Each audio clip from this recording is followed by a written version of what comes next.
എല്ലാ ജാതി മത വിഭാഗങ്ങളുടെയും ഒരു കോമ്പിനേഷനിലാണ് പാർട്ടി എല്ലാ തീരുമാനവും എടുക്കുക.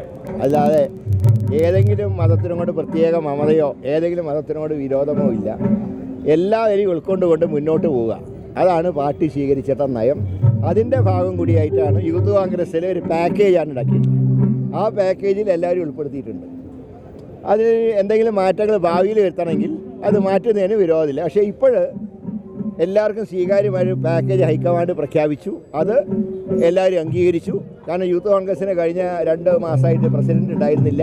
ഇനി ആ കുറവ് പരിഹരിച്ചുകൊണ്ട് ശ്രീ ജനീഷിൻ്റെ നേതൃത്വത്തിൽ ശ്രീ അബിൻ വർക്കിയുടെ ഒക്കെ സഹായത്തോടു കൂടെ ശക്തമായി യൂത്ത് കോൺഗ്രസ് മുന്നോട്ട് പോകും.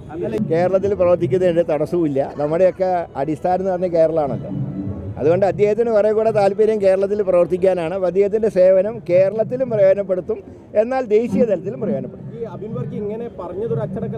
ഒരിക്കലുമല്ല. അദ്ദേഹം അങ്ങനെ അച്ചടക്ക ലംഘനം നടത്തുന്ന ആളല്ല.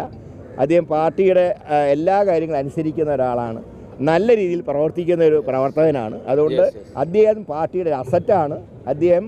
അദ്ദേഹത്തിന് തീർച്ചയായിട്ടും അദ്ദേഹത്തിൻ്റെ സേവനം 100% പാർട്ടി പ്രയോജനപ്പെടുത്തും.